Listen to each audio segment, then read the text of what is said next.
Tamang serbisyo. DZRH. 78 taon ng paglilingkod sa pagbabalita. DZRH, subok na sa balita. DZRH, haligi ng katotohanan. DZRH, makabagong bayanihan. Serbisyong tapat sa iyo.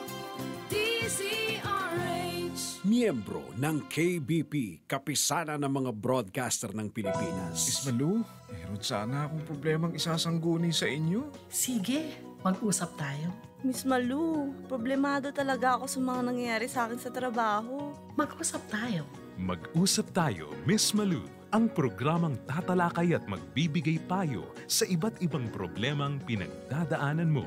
Mag-usap tayo tuwing linggo 1:00 ng hapon dito sa DZRH. Para makausap si Miss Malu, text na sa 0919-873-1921. Ang oras natin ay 1:06 in the afternoon. Magandang hapon po sa inyong lahat, sa aking mga very faithful listeners and viewers at yung ating mga bago. Kasi ang dami nagte-text sa akin. Sabi ko, mukhang punoy bago to kasi ngayon lang, basically a week or 2 weeks ago lang. Kaya welcome ho dun sa ating programang Mag-usap Tayo, Miss Malu. Ito ating programa ay the very first professional life coaching on-air program for the masses.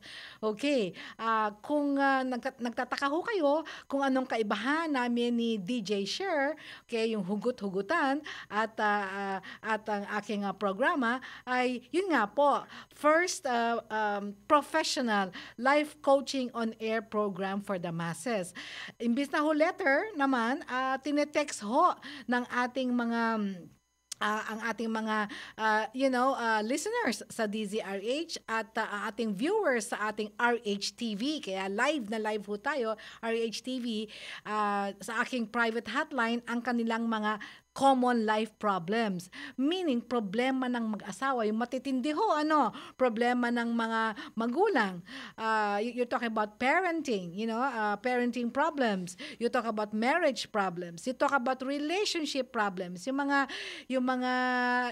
nade-depress dyan, yung gano'n, dahil sila nagka-break, okay, iniwanan sila ng asawa nila, or binubugbog siya ng asawa niya, yung mga ganyan, at career problems. Daw ang kukunin niya, itong offer na to, itong offer na yan, and when I say common life problems, hindi ko lang ho tinatalakay ang medical problems dahil meron ho tayong programa sa mga doktor kasi medyo iba hong klaseng linya yan. At hindi ko rin ho tinatalakay ang legal problems like kung kayo pwedeng demanda ng mga pinagkakautangan ninyo, yung mga ganyan, Okay, but basically common life problems, At i-text nyo ang inyong gustong tanungin ang inyong mga komento sa aking private hotline 0919-873-1921. Okay? Ulitin ko ho, 0919-873-1921. Now, yung hindi ko maipangangako sa inyo na nababasahin ko yan kasi we have less than an hour, 1 to 2 p.m. lang ho tayo, plus breaks. Pero ang pinapangako ko ho, kaya nagkakagulatan yung mga bagong texters, sasabihin nila sa akin, ay sumasagot pala talaga ho kayo sa text, ganyan.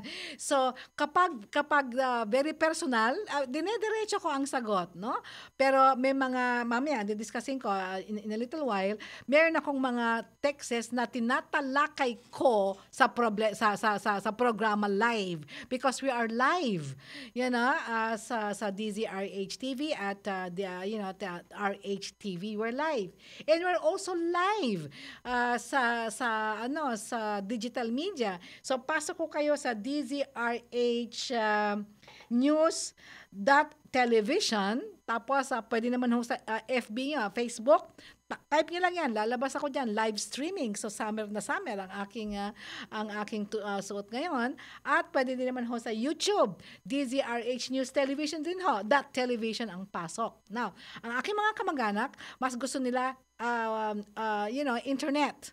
Live streaming din ho tayo. So, www.dcrhnews.com. Click nyo ho yung RHTV and we are live streaming. Okay ho?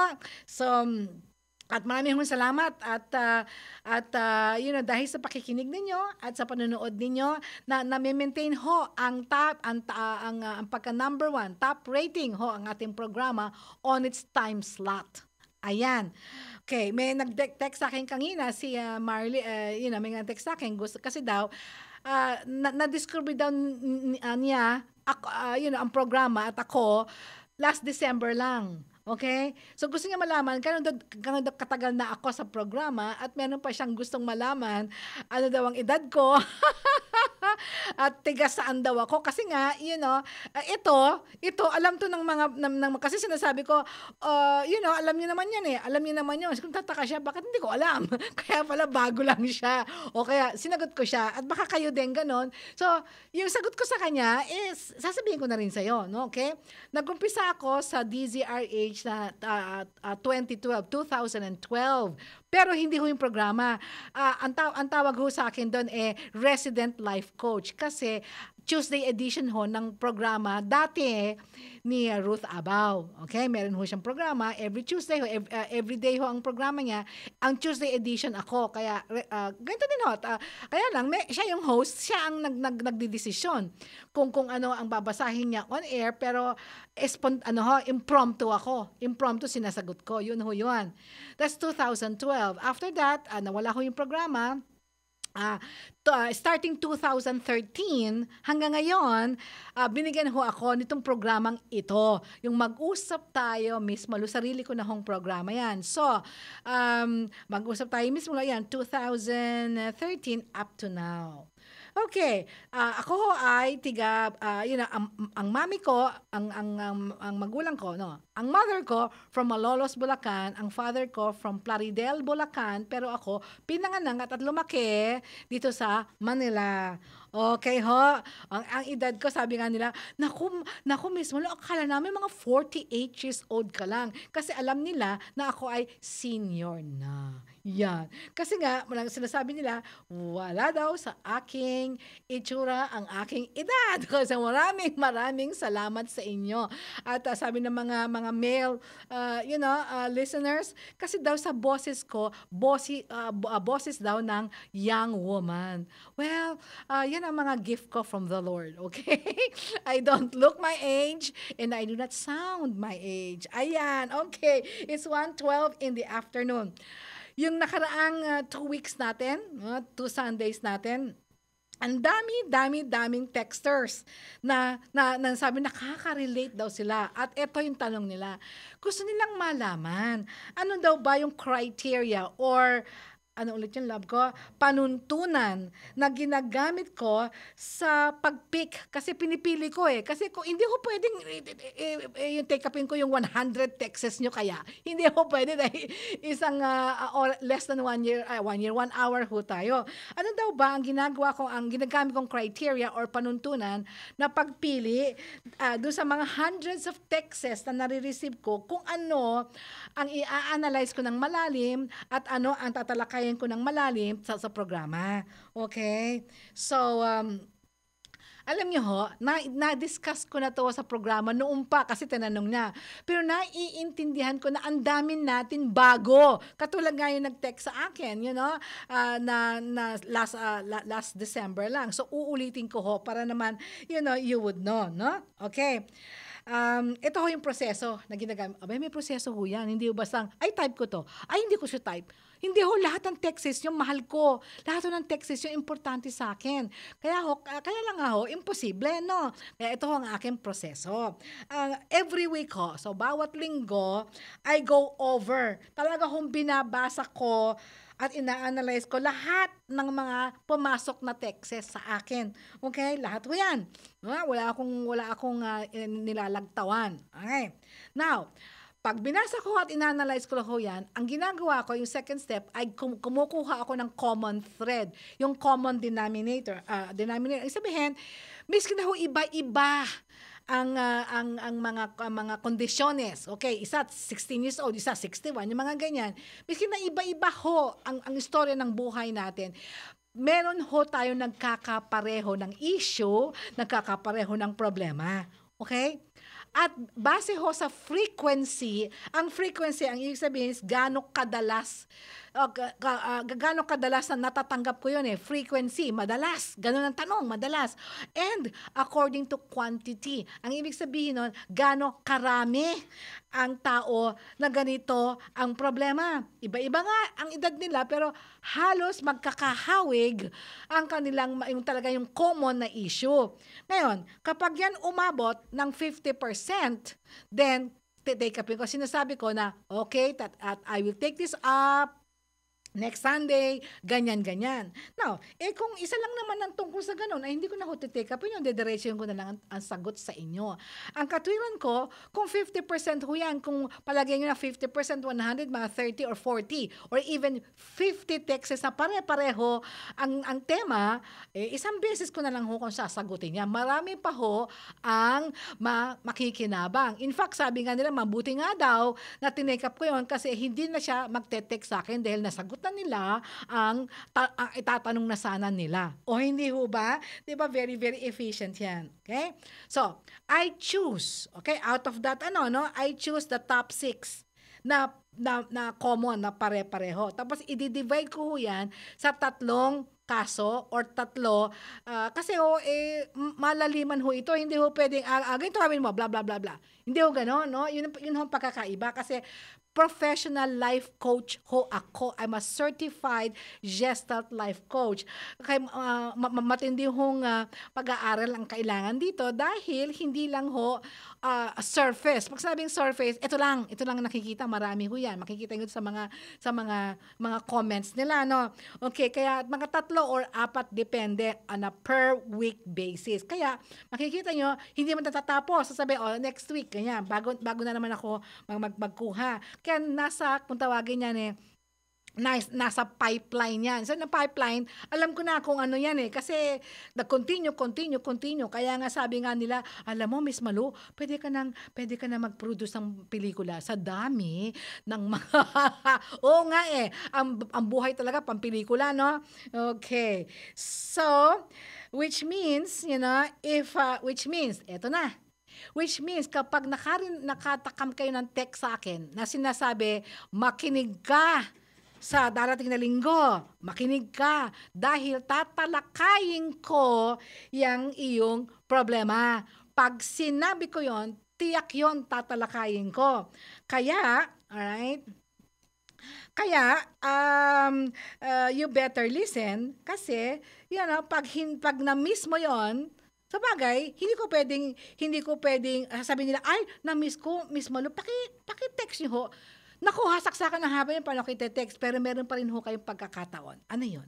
Lahat ho ng ating episodes ay uploaded sa YouTube. Uploaded yan. So, which means, pwede nyo ho pang mapakinggan yung mga nakaraan.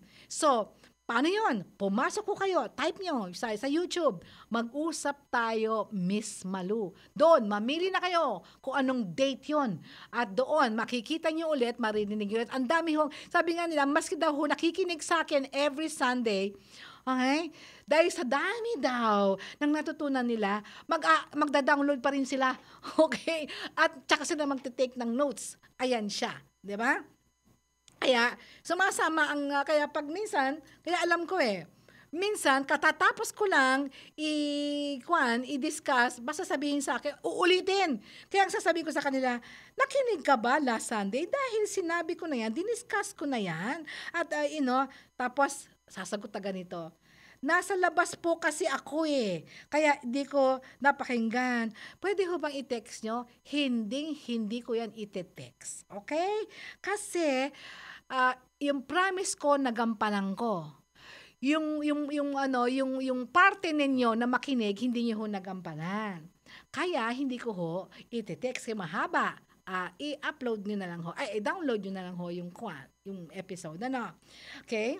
That is why I appreciate, tuwang-tuwa ho ako. Pag mga ganito mga text sa akin, medyo malungkot ho ako eh. Yung mga ganyang hindi na panalo kasi busy siya, bla bla bla. Ba't ka pa nagtanong kung hindi pala importante sa'yo na napakinggan, na pinag-aralan kong sagot sa iyong problema, no? Kaya, I appreciate at tuwang-tuwa ako sa mga komentong ganito, no? Okay. So, kaya lang mga walang pangalan, pwede ba maglagay kayo ng pangalan para masabi ko naman inyong mga what is this?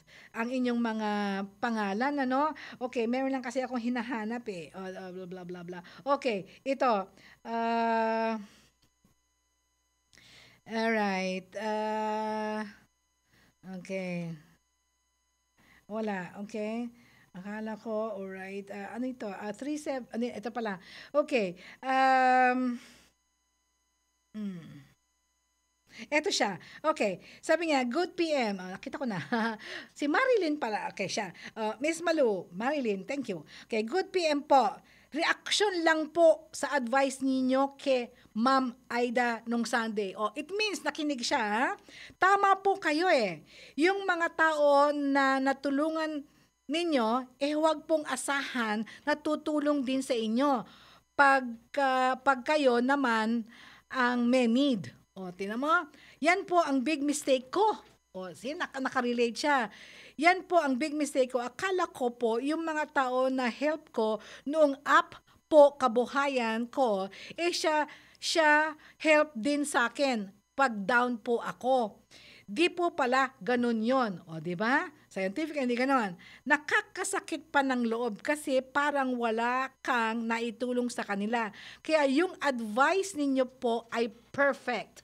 Thank you, Marilyn. Okay? Kaya po, super fan ninyo ako. Love you po. God bless you, Marilyn po. Di ba? Okay, kaya talagang na-appreciate ko yan.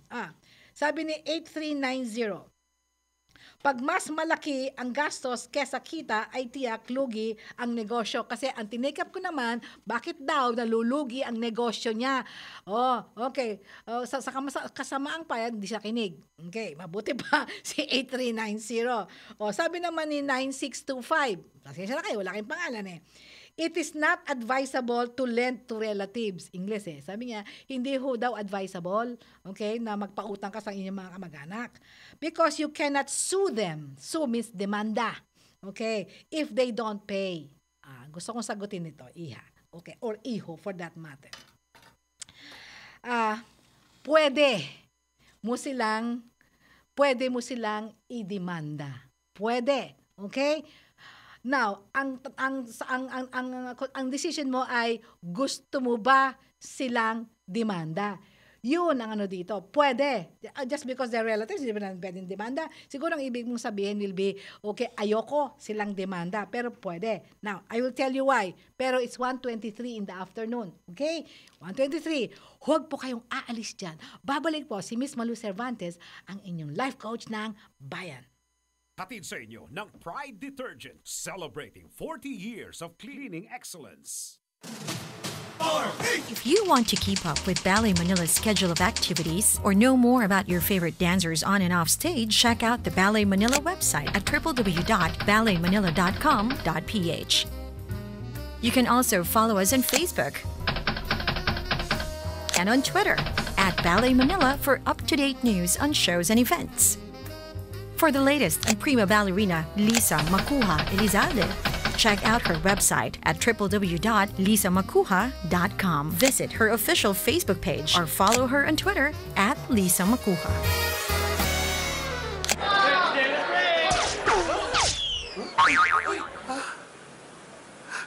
Okay lang, Starbucks yan. Kahit matapunan ng tubig, isang pahid lang, agad balikin tabang sahig. Yan ang Starbucks floor wax, waterproof na, di amoy gaaspas. Kita, sigurado ikaw ang star. Kintab to the max, max Starbucks. Loyal ka ba sa toothpaste mo? Sa blind toothpaste test, malalaman. Excuse me, anong toothpaste ang ginamit nyo? Eddie, yung lagi ko ring gamit. Unique pala. Mali tayo. Ayon sa research, 6 out of 10 Filipinos nagkamali din. Parehong nabibigay ng maximum fluoride protection, fresh breath, healthy gums at approved ng Philippine Dental Association. Parang toothpaste ko. Pero ang unique, mas affordable ang presyo. Mali na naman tayo. Dahil hindi unique ang toothpaste mo, try mo to. Unique, it's your toothpaste at your price. ACS. May problema ka ba sa iyong pensyon? Problema sa mga diskwento? Problema sa mga benepisyo? O hindi alam ang iyong gagawin ngayong ikaw ay isa ng senior citizen? Ako po si Attorney Romy Macalintal, isang certified senior citizen at susubukan nating sagutin ang lahat ng inyong mga katanungan dito lamang sa DZRH tuwing Sabado 1:00 ng hapon para sa programang Mga Alaala at Paalaala ni Mr. Senior Citizen. Alamin ba ang maraming karapatan ng isang dual citizen, Filipino citizen, na senior citizen? O magiging senior citizen pa lang? O nasa denial stage pa na senior na sila? Sa programang mas maraming malalaman sa mga karapatan ng isang senior citizen, alaala at paalaala ni Mr. Senior Citizen sa DZRH. Kasama ang magtatanggol, magbibigay ng impormasyon at tutulong sa mga granny. Si Mr. Senior Citizen, Attorney Romy Macalintal, si Attorney Mac. At di lang yan, may tugtugan pa para may entertainment. O kumpleto na, alaala at paalaala ni Mr. Senior Citizen sa DZRH, Sabado 1:00 ng hapon. Balitang bubuko sa mga itinatago ng mga politiko at mga kilalang tao. Espesyal na balita ni Lakay Deo Macalma sa pangunahing balita alas 7:25 ng umaga. Programang hahawak sa mga isyu para mas mapag-usapan ang malaliman. Damdaming Bayan, alas 7:30 ng umaga with Joe Taruk at Milky Rigunan. Araw-araw, Lunes hanggang Biyernes. Balitang bubuko sa mga itinatago ng mga politiko at mga kilalang tao. Espesyal na balita ni Lakay Deo Macalma sa pangunahing balita alas 7:25 ng umaga.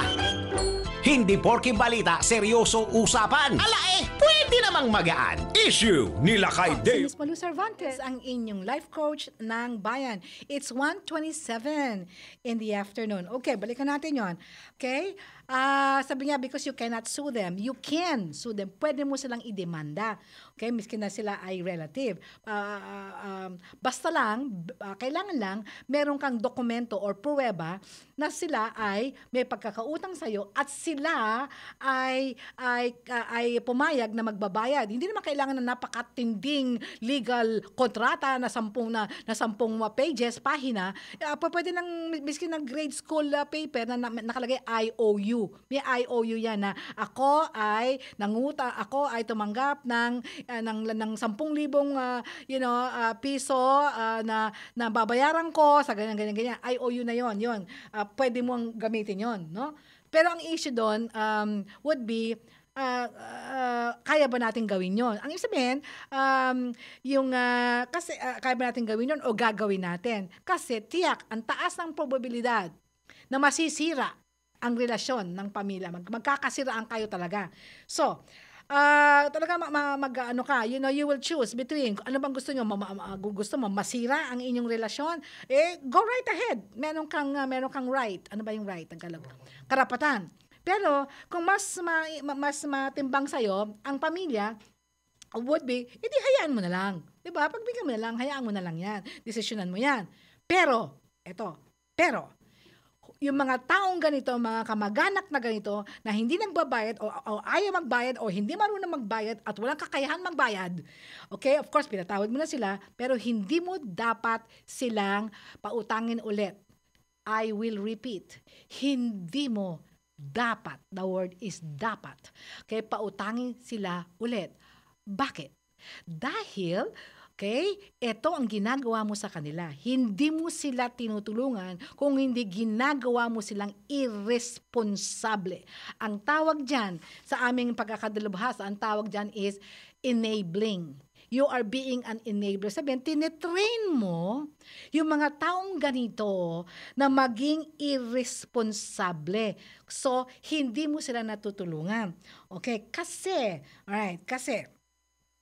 ang pangungutang, at hindi pagbabayad ay in any court of law, ang tawag dyan, qualified theft.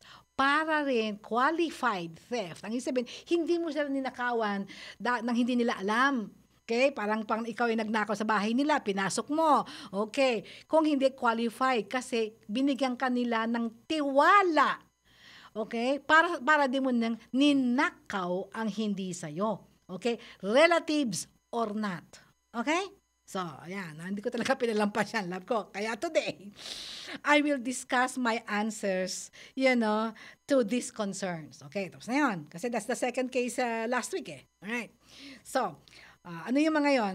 Alam mo, yung concerns na ito, pinagsama-sama mo, iba-iba ang kanilang pamamaraan ng pagtanong sa akin. Iba-ibang mga words, iba-ibang pamamaraan, pero iisa lang ang issue na tinutumbok. Ayan, isa lang. Pero they're different ways kasi iba-iba yung tao, di ba? Iba malalim, iba simple lang, pero pare-pareho. So ang babasahin ko would be yung representative. Sabihin, hindi ko pwede basahin lahat yan, pero yung pinili ko lang yon na just to prove to you, pare-pareho ang ibig sabihin tumbukin, pero iba-iba ang pamamaraan nila, no? Okay. So, ito. Okay, sabi niya, Ma'am Malu, ang galing mong mag-explain at maghimay sa tanong. Okay. Paano mo nagagawa yon? Hindi mo naman kami nakikita. O nga naman. At nakakausap. Pero tumbok na tumbok ang problema namin. Ha? Okay. So here's another type. Pero pareho lang, panakinig kayo. Ma'am Malu, bakit ang lalim ng atake mo? Una, hindi ko alam kung ano yung na-atake sa puso. Siguro approach, no? Bakit ang lalim ng atake mo sa problema? Akala ko simple lang tanong ko. Yung pala ang dami kong issues. Kaya gayon, ang pinagtatakhan ko ay tumbok mo. Ang galing mo naman. Salamat. Okay. This is the third example.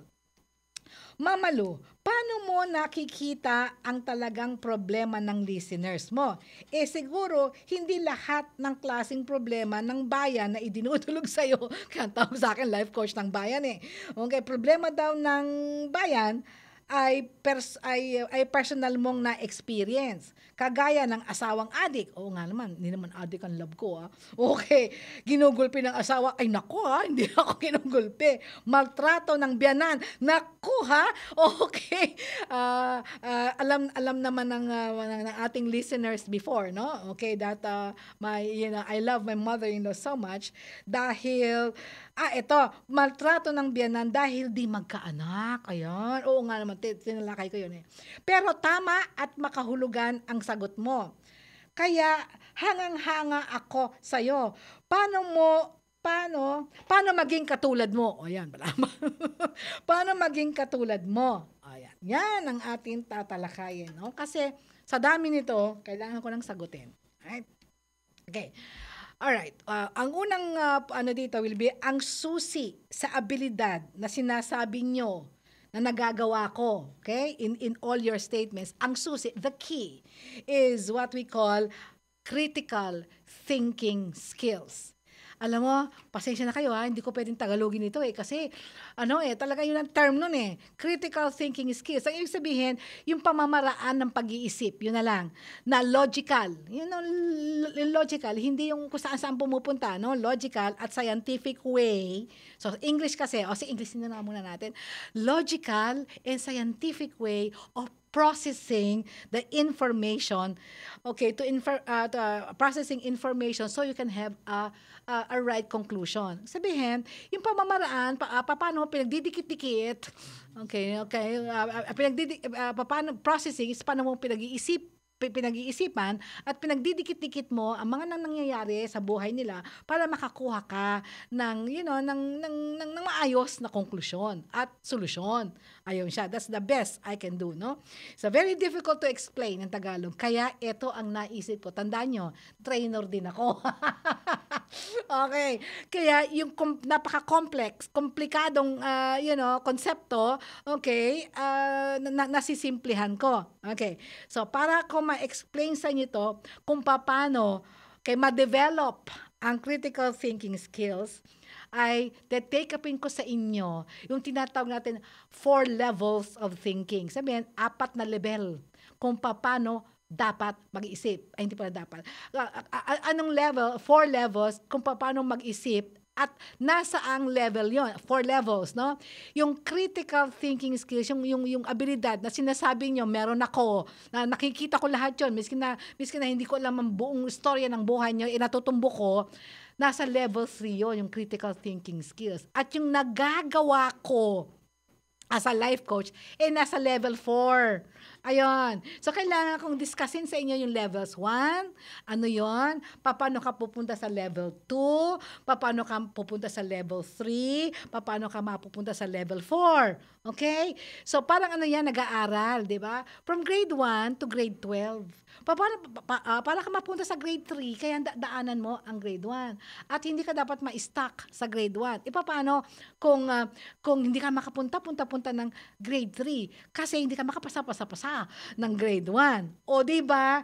So, yun ang limitasyon. O, tuturuan ko rin kayo, bibigyan ko rin kayo ng tips para makatalon from grade 1 to grade 2 or level 1 to level 2. Okay. I-explain ko ito ng simple-simple, pero ang sabi sa akin, mas marami ito silang natututunan kapag nagbibigay ako ng ehemplo. At yung ehemplo ko daw ay istorya. Tuwan-tuwa daw sila doon.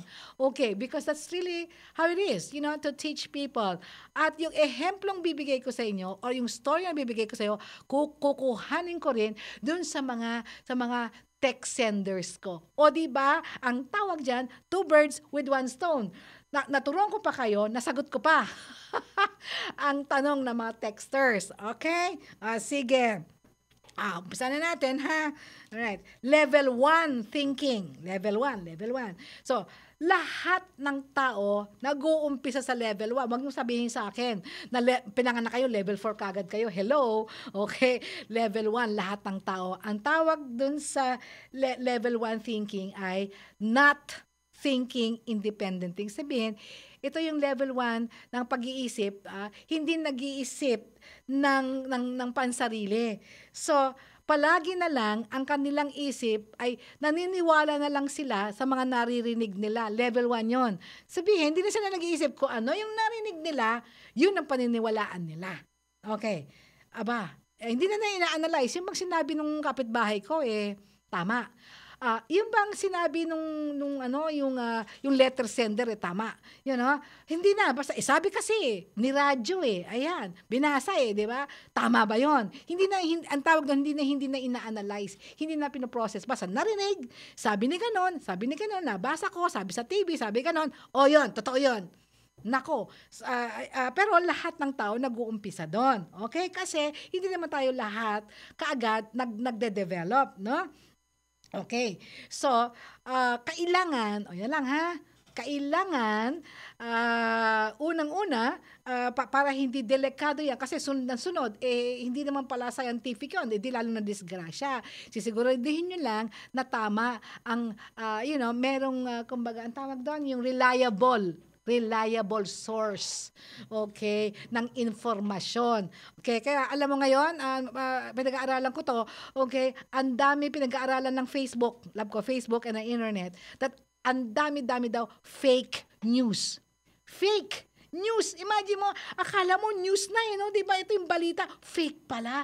So, kung naniwala ka, di patay tayong bata tayo, di ba? So, how do you distinguish between fake news and real news? Ayan. Kasi, may mga broadcaster, sila din ay nakokuryente. Yun ang tawag nila, nakokuryente. Okay. Anyway. So, example itong level 1 thinking. Ito talaga, tindi nito. Miss Malu, sabi nila, if a man loves you very much, he will change for your sake. Okay? Tagalogin ko ito, English kasi. He will always treat you well as long as we love each other, we will be happy in our relationship. Okay? Ang sabihin, mismo kasi sabi nila, kapag mahal ka daw ng isang lalaki, normally mga babae yung sabi to, pag mahal ka daw ng isang lalaki, siya daw ay magbabago para sa'yo. Wow! How romantic. Okay. Okay. At At kamagmahal ka daw niya, palagi daw. Maganda ang trato niya sa'yo. At as long as nagmamahalan kami, Miss Malu, maayos ang buhay namin. Gaganda ang aming marriage. Okay? So, sabi nila. Okay. So, ngayon, ang tawag dito will be, may scientific validation ba yan? Yun ang pagkakaiba ng professional. Okay? Professional compared to amateur, no? Okay. Okay. Meron bang scientific basis yan? Okay. Saan naman galing ang ideya na yan? Kasi, kung galing yan sa tao, different people have different experiences. Okay? So, pag nag-umpisa ka sa wrong premise, sa maling paniniwala, siyempre, ang susundin mo, mamaling paniniwala, magiging wrong ang action mo, magiging iba ang epekto. Kaya, ayan, okay? Text na. Sabi, nagoyo daw siya, babaero pala daw yung asawa niya. Sabi ko, hindi mo, gano'n na kayo katagal magkakilala? Isang taon, hindi mo man lamang nagkaroon ng ideya na yung asawa mo, babaero. Kasi sabi naman niya, magbabago daw siya. Ha? Sino nagsabi? Siya nag-promise. Parang yung ganon. Diba?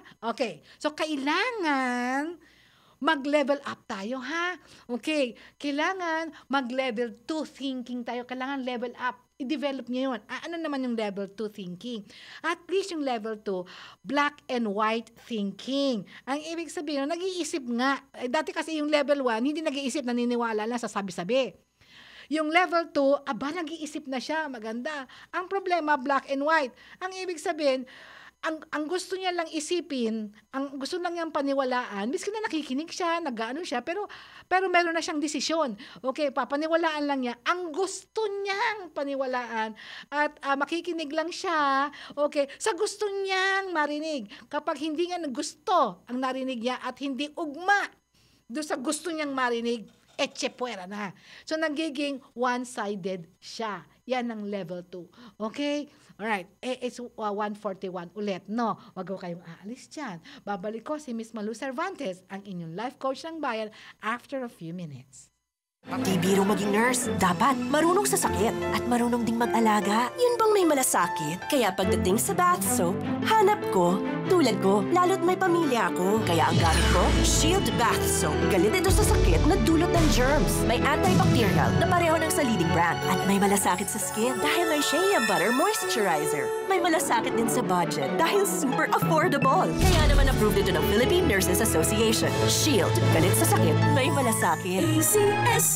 Mga balitang gagawa ng ingay sa buong araw hanggang sa mga social media. Pambansang balitaan sa Pangunahing Balita. Joe Taruk at Lakay Deo Macalma. Alas 7 ng umaga. Araw-araw, Lunes hanggang Biyernes.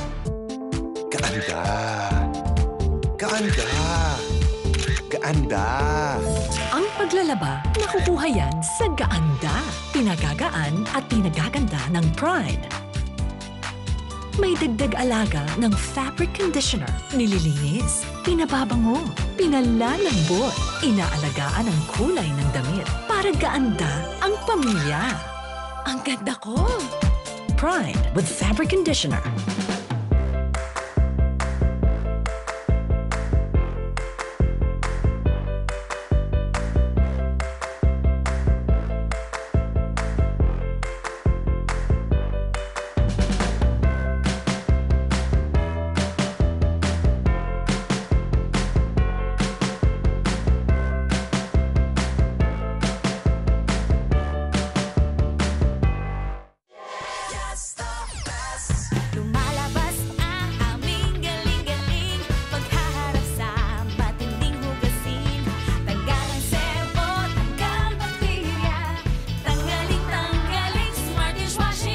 Parami na ng parami ang Smart sa hugasin. Kaya #1 na ang Smart Dishwashing Paste.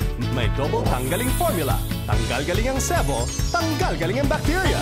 Tanggaling Smart Dishwashing. Tanggaling galing sa presyong magaling din. When you use Pride Barretta, put stain away formula. Goodbye ang tumit mancha, sila'y magpapaalam na. Ang puti ng labada, ang bango ko bang matipid? Kasi matagal matunaw to, ang dami ng malalaghan mo. Goodbye, dumit mancha, hello, Privareta! For the first time in Philippine Ballet, the most captivating and unforgettable live performances of the country's most beloved prima ballerina, Lisa Makuha, are now available on premium quality DVDs. The Lisa Makuha Swan Song Series, a limited edition collector series of her final full-length performances of the world's most beloved classic. Nagbabalik po si Miss Malu Cervantes, ang inyong life coach ng bayan. Ako, nangingilala na naman yata yung mga controls dito. Ayaw mag-green. Okay, it's 1:45 in the afternoon. So, last leg na tayo for obvious reason. No? Kikita nyo na kung paano ako maghimay-himay. Talagang natin matatapos ako sakali man. Yung mga nakalinya, ito tuloy natin next week. Ano? Okay. Ito yung tinatawag ko na very important segment. Bakit? Kasi yung Marilyn and all the others, okay, na-discover ng December ako, na-discover nila ito kasi at this time, pinipihit na nila yung mga dial ng kanilang mga radio at TV. Nag-channel surfing na sila. Kasi gusto nilang malaman, baka meron pang ibang magandang programa dyan. Na-tsempohan nila. At that time, whatever I was discussing, natuwa sila. Kasi ang ganda daw pala ng programa, meron palang ganitong programa. So, henceforth, mula noon, iniintay na ng linggo ng 1 to 2 at nag-tune in na siya. So, kung kayo ho yun, if you're one of those, kasi more than 50% of my new listeners actually come from this segment. No? Okay? Ito po ay si Miss Malu Cervantes. Ang ating pong programa ay mag-usap tayo, Miss Malu, the very first professional life coaching, on-air program for the masses na tinatalakay ko ho yung ating mga common life problems na pwede nyo i-text, no? Ano daw ba yung aking number? Sabi dito sa, okay, i-text nyo sa aking private hotline, 0919-873-1921. Sabi ho ni Roger, retired BFP. Ano ba ibig sabihin ng BFP? Bureau of Fire Prevention. Whatever. Okay. Retired BFP Roger Flores. Flores is the family name of my lola. Pero lola ko tiga Kalumpit, Bulacan. Pero siya, Pidig, Ilocos Norte. Sabi niya, naimbag, alamalem. Siguro magandang hapon yun, Galing mong mag-advise. At fresh na fresh ang damit ninyo. Pang summer talaga. Ang ganda nyo. Ay, naku, thank you, Roger. Yan, ngumingiti. Alam niyo ba, nakakatawa ang aking love ko. Pag may nagsasabi sa akin na ang ganda ko daw, at nagsasabi sa kanya, sabi niya, pare, ang ganda ni Malu. Alam mo, imbis na mag-hate ang asawa ko, tuwang-tuwang-tuwa siya. Sabi nga ng iba kong kaibigan, iba talaga yung love mo, no? Kapag sinasabihan ka ng maganda ng mga lalaki, nakangiti siya, tuwang-tuwa siya. Hindi ba yan seloso? Hindi. Okay. Okay. Kaya gano'n, no? Anyway, pagpapatuloy tayo, ha? Okay, Roger? Sige. Asan na ba ako? Ayun. Okay. So, alright. Yun na nga, yung maganda nga sana at nag-iisip, ang problema, limitado pag-iisip kasi ang gusto lang niyang marinig at ang gusto lang niya isipin, yung gusto niya isipin. Kaya kapag nakarinig siya ng ibang pananaw, ay, ayoko niyan.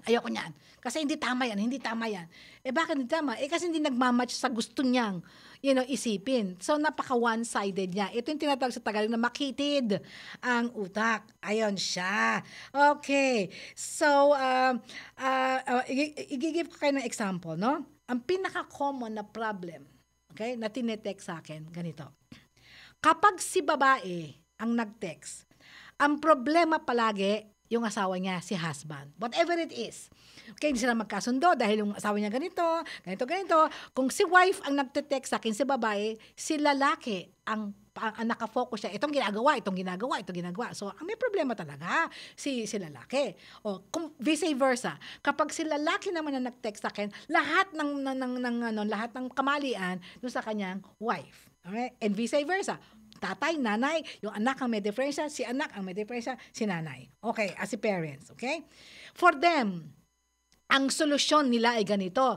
Paano ko ba baguhin ang asawa ko? Ano bang maipapayo mo, Miss Malu, para baguhin ko ang asawa ko? Kasi siya yung problema. Pag nabago siya, wala kaming problema. Okay? Hindi po ganong kadali yun. Dahil ito ang scientific at psychological at katotohanan, the realidad ng buhay sa isang pagsasama, there are always two sides of the problem. Okay? Sa pananaw ng isa at sa pananaw nito, at ganon, at iba-iba yan. So, hindi pwede ang problema na sa isang tao lang. Maaari yung isang tao, isang party, mas matindi ang problema kaysa doon sa isang party, but meron din siyang dapat baguhin. Ngayon, kapag yung isang party nagbago at hindi nagbago yung isa, may problema pa rin. Never niya masosolve yan. Never. I'm telling you, never. Now, kapag naman, if only one party changes, hindi niya masosolve. No? Okay. Dapat dalawa kayo, okay, magkaintindihan at magbago. Ayan siya, no? Okay. So, ngayon, anong problema ng level 2 thinking? Pag kunwari, nagtanong sa akin, yung sagot ko, hindi nagmamatch sa sagot niya, baliwala yun. Hindi napapansinin yun. Pero, pag merong nagmatch sa kanya, eto, sasabihin niya, sabi ko na nga ba eh. You know, ang may kasalanan siya eh. Hindi ako eh. Sabi ko na nga ba. So, ang gagawin niya, mangungulekta lang siya ng mga pare-parehong ideya at yun ang gagawin niyang panlaban na siya'y tama at yung iba ay mali. Okay? So, hindi niyo po pwedeng sasobin yung problemang ganyan. Hindi. So, kulang, okay, ang level 2. Kailangan magpunta kayo sa level 3. Kailangan marating ninyo ang level 3. At dito, mag-uumpisa ang pagsusolve ng problema nyo at pagbabago nyo at magkakaroon kayo ng mas malawak at mas bukas na pananaw at mas makakakuha kayo ng solusyon sa problema ninyo, no? Bakit? Ano bang level 3? Yan ang level ng critical thinking na sinasabi ko. Okay?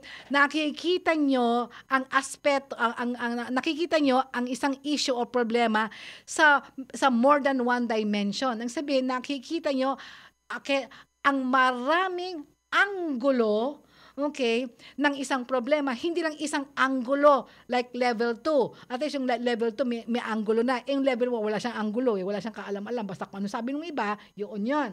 Level 3, kaya nakikita niya yung pros and cons. Yung pros, yung positibong aspeto. Kasi hindi ako naniniwala lahat ng tao puro negative. Hindi po ako naniniwala dyan. At hindi naman ako naniniwala na lahat na may isang tao na perfecto. Hindi ako naniniwala dyan. Okay. So kapag ikaw ay level 3 thinking will be, marami kang lahat ng aspeto ng isang problema o isang issue ay nakikita mo. Kaya nakikita mo yung pros, ang sabihin, the positive aspect, at nakikita mo rin yung cons, yung mga negative aspect, para magaling ang iyong abilidad para mag-judge. Ano ba yung judge? Okay? Humusga kung to judge properly, humusga ng tama kung ano ang dapat gawin. So kung yung isa, sabi ng isa ganito, okay, hindi mo sasabihin sa kanya mali ka. Mumuni mo muna, itong party na to tama ka dyan, pero itong party na to medyo lihis ka. Okay. So, ayun. Para makapag-decision ka at maka-analyze ka ng tamang konklusyon. Ayun siya. So, para maka-develop ka ng several conclusions at several solutions. Yung sabihan. Okay. Sa akin, di ba, pag nagtatanong kayo, hindi ko sinasabi siyang gawin mo ito, gawin mo yan, gawin mo ito, gawin mo yan. Hindi yun. Okay? Palagi ko sinasabi sa inyo, at least, minimum, 3 options. Options ay yung pwede mong gawin. Pero ikaw ang magdi-desisyon. Ayun yun eh. Paano ako nakakarating sa 3 options, 4 na options, 5 options, or 7 options. Okay? Kasi nga, pinag-aaralan ko. No? Yun ang level 3. Alright? So, sa susunod na lang, next week, sabihin ko sa'yo ano yung mga tips para ma-develop niyan. I'm just explaining to you kung anong base, ano ang basis ng sinasabi niyong abilidad ko. Okay? Kasi gusto ko kayo maging level 3 thinker para, mamasolve yung sarili niyong problema ng maayos. Hindi naman ibig sabihin na ayoko na kayong tulungan. Hindi. Ang pagtulong ko sa gusto ko sa inyo ay yung bigyan kayo ng abilidad para matulungan ang inyong sarili. No? Example. Ito yung example natin dito will be, yung sinasabi na, I promise you, okay, pakasalan mo lang ako. Magbabago ako. Okay. O yan yung example ko kanina, yung level 1, pinaniwalaan ninyo, no? Okay. Tapos yung naman will be, ay, kasalanan niya, hindi ko kasalanan. Gano'n. Ito level 3. Kung ano sinabi niya, okay, ang sagot doon, mismo kasi nag-promise eh. Wala niwala naman ako. Okay. Yung pala, hindi. Gano'n siya. Kaya may problema ako. Alright. So, paano mo gagamitan ng critical thinking? Yan, yung lahat ng anggulo. Yung sinasabi ko, kailangan lahat ng anggulo, tignan mo. Alright. It's 1:55 in the afternoon. So, yung mga 5 to 10 minutes lang tayo pwede. Tapos tutuloy natin next Sunday. Okay. Yung una, sabi ko sa'yo, you challenge. Kung challenge mo, yung pananaw na yan. Sabihin, may katotohanan ba talaga yan? Yan bang pagbasa mahal ka at nag-promise sa'yo, magbabago? Talaga magbabago? Kailangan testingin mo yan. Paano mo testingin yan? Dapat alamin mo ang mga factors kung bakit ganyan ang ugali. Kung wari, okay, ito no? Mamalu, alam ko naman nagda-drug siya eh. Alam mo nang palang addict. Ngayon, bakit mo pinakasalan pa? Sabi nga sa akin, dahil sa pagmamahal niya, magbabago na daw siya. Hindi na daw siya magda-drugs. Naniwala ka? Opo. Sige. So, para sa susunod, ganito gagawin ninyo. Alright? Alamin niyo na muna, kasi ang taong nagda-drugs, hindi nagda-drugs dahil gumising sila isang araw, ay, magda-drugs ako. Hindi po ganun yun. Okay? May mga tinatawag tayong mga nag-udyok sa kanya, okay, kung bakit siya nag-drugs. Dapat alamin mo yun eh. Alamin mo. Huwag mo siyang paniniwalaan kagad kasi malalaman mo kung kaya niyang magbago o hindi.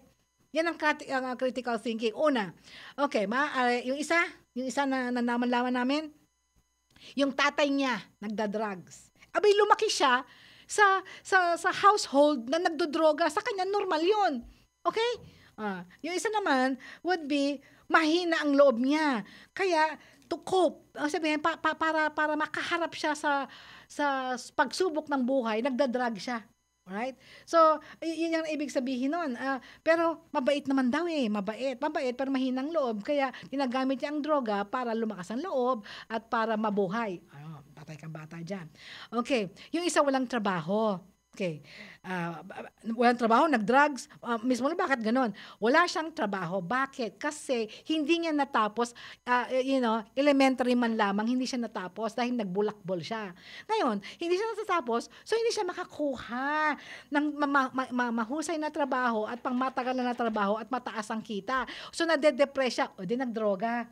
Okay? So, ginagamit niya pala yung droga as a coping mechanism. Sabihin, kapag may problema siya, droga. Kapag may problema siya, droga. Iba naman, kapag may problema, alak. Iba ang problema, alak. Ganon. Alright. So, ganon ang buhay niya. Now, kapag ganyan, pag may problema ganyan, lahat naman tayo magkakaroon ng problema. Hindi pwede ang tao walang problema. So, ang ibig sabihin, hindi mawawala yung tendency na yan. Kasi lahat tayo magkakaproblema sa buhay. Miskin na marami kang pera, kulang ka ng pera, masaya ka ngayon, bukas may problema ka. Lahat ng tao magkakaroon ng problema, yan ng realidad. Paano ngayon kung yan ang natural tendency niya? Paano siya makakaalis sa drugs? Okay. Another aspeto. Pag nag-drug sa isang tao,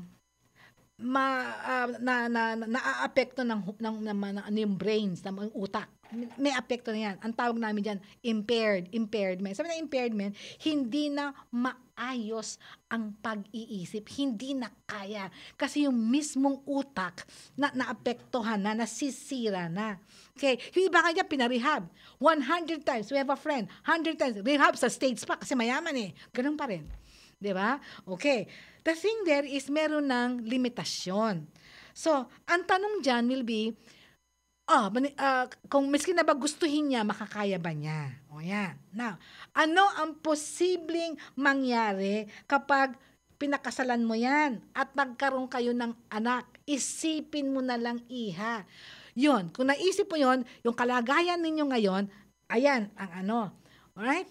So, at another angulo would be, tanungin mo nga yung mga nagsasabi, ano ba ang percentage na sinabi na magbabago siya. Okay, isa babaero, yung isa ganon. Anong percentage nun? Alam mo, research says 1%.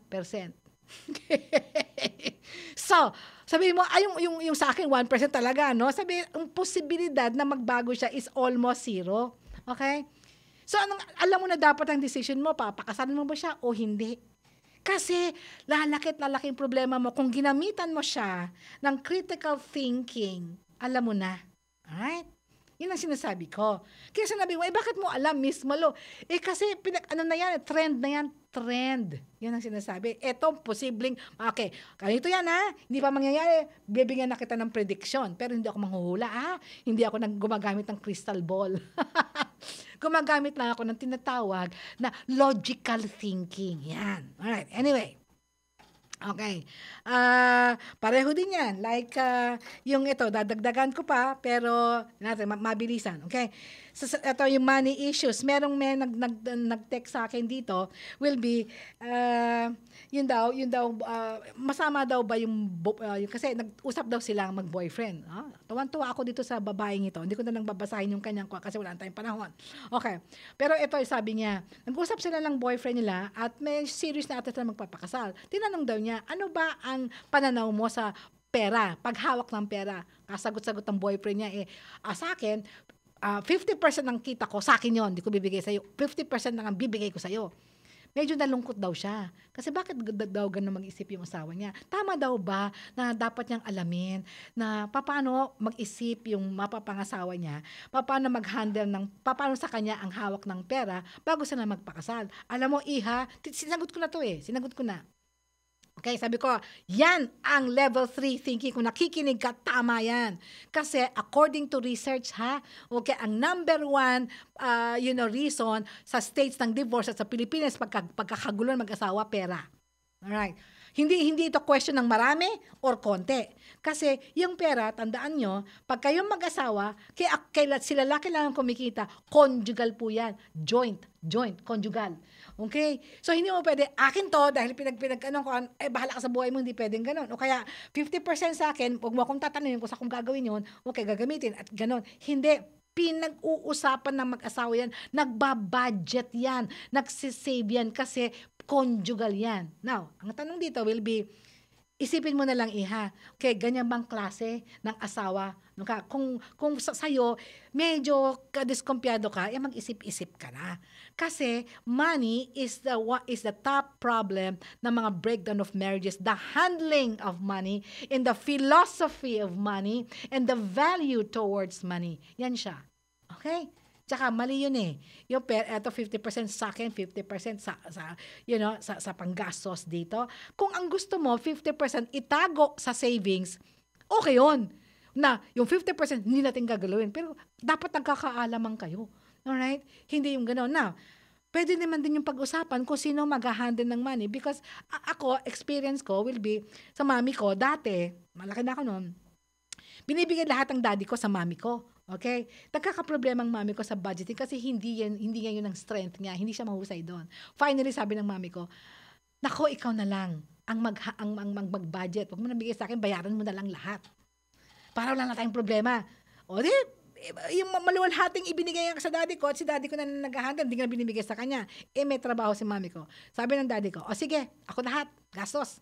Yung sweldo mo, sa'yo na lang yan. Sa'yo lang yan, hindi ko papakilaman yan. Bahala ka na.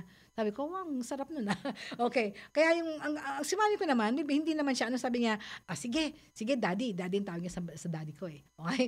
Sige, daddy, gagawin ko sa sweldo ko, yung 50%, i-save ko, yung 50%, gagastusin ko sa mga anak mo, sa bahay, ganyan. May bahala ka sa'yo yun O di na ayos.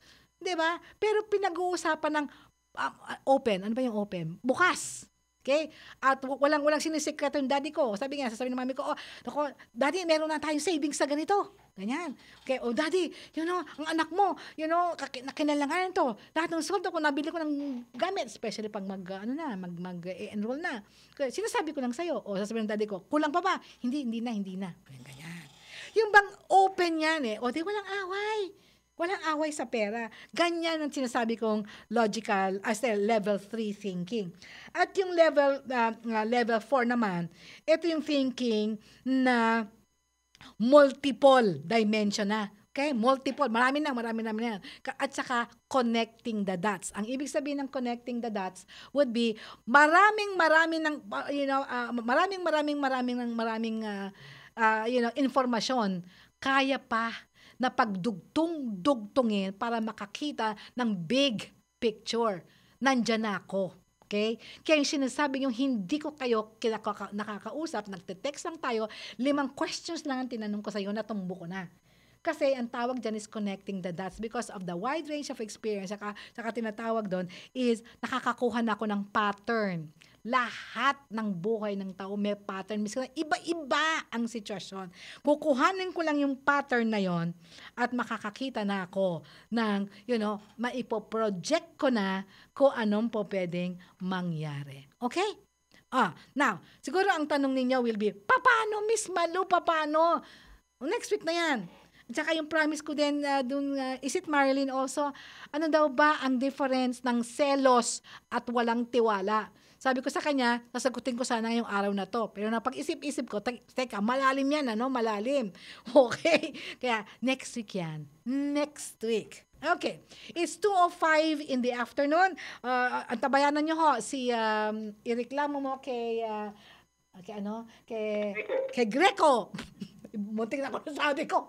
Ano ba yan? Ireklamo mo kay Greco. Ayan. Yung mga barangay nyo. Yan. Alright. At tandaan ninyo, hindi mawawala ang problema sa mundong ito. Nasa mundo tayo, no? Hindi mawawala ang problema. But life is beautiful. Yun ang palagi ko sinasabi. So, maraming salamat, Rene Abinares, okay, sa tech booth, tumutulong sa akin dito.